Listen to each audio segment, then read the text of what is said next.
I keep going on. Hey, class, welcome back. Today we're still talking about the American Revolution, but we are down to the very last battle. The battle, well, it's not really the very last battle, but it's the one that made the British think, we're having some second thoughts about this. I don't know if this is quite worth it or not for us to pursue with this. So they lost about 8,000 troops there is one reason. So the Battle of Yorktown is what I'm talking about though today is what we're talking about. So it was the last great battle of the American Revolutionary War, and it's where the British surrendered, and the British government decided to begin to think, okay, can we do a peace treaty here? And this it's not worth all this loss to keep the colonies. So that's where what this battle was famous for, and it wasn't really the last battle, but it was the last great battle. American Revolution, Battle of Yorktown, the last great battle. The Battle of Yorktown was the last great battle of the American Revolutionary War. It is where the British Army surrendered and the British government began to consider a peace treaty. So, the build up to the battle, General Nathaniel Greene. He had taken over command of the American Continental Army in the South, and prior to that, they weren't really doing that great in the South, but things have been going well since he took over. He put in some new tactics and enabled the American victories and caused the British to push back to the East Coast. Build up to the battle. General Nathaniel Greene had taken over command of the American Continental Army in the South. Prior to General Greene's command, the war in the South had not been going very well, but Greene put in some new tactics that enabled the American victories and caused the British Army to retreat to the East Coast. All right. So at the same time, the British Army under General Charles Cornwallis, he was retreating to Yorktown.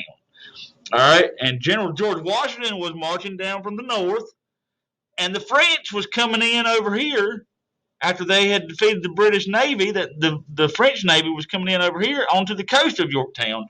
So Cornwallis was getting it from all angles. They had him surrounded, in other words. Build up continued. At the same time that the British Army under General Charles Cornwallis was retreating to Yorktown, General George Washington was marching his army down from the north. The French Navy, having defeated the British Navy, started to move to the coast near Yorktown as well.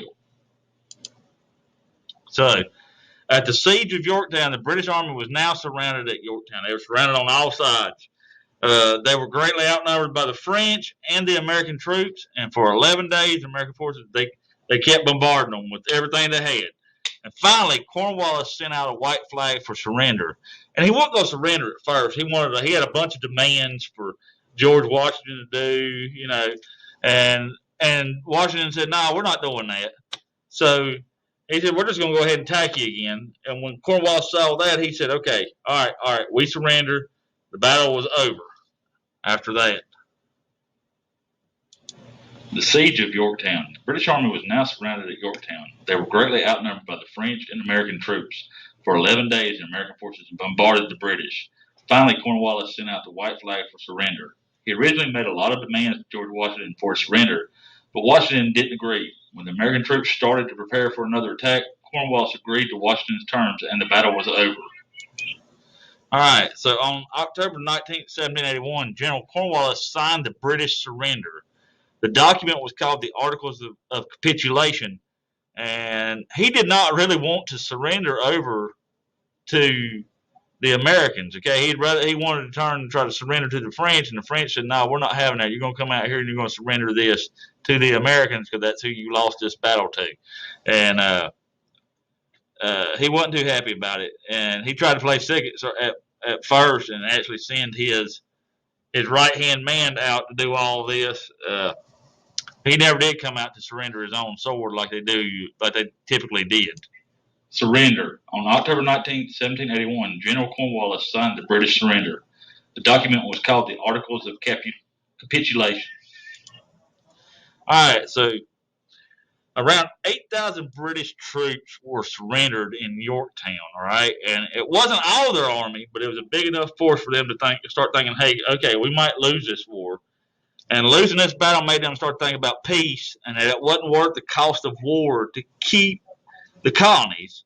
And it opened the door for the Treaty of Paris, which they signed the Treaty of Paris at the end, which was the signal of the end of the war.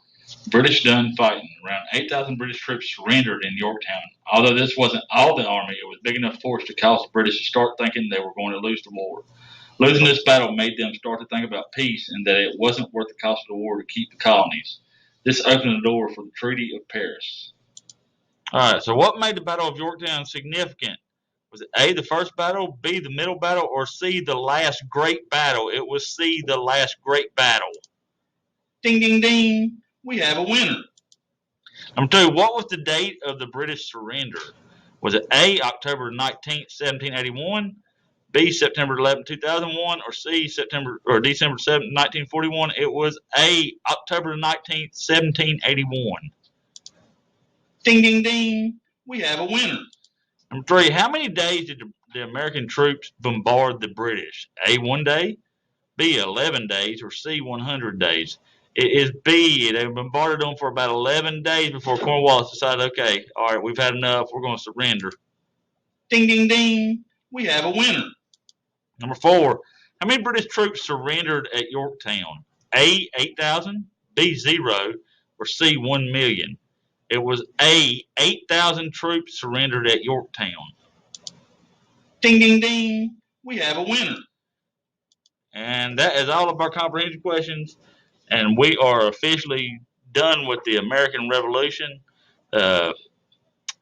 We will move on with our next thing and start talking about westward expansion. Starting out with Daniel Boone.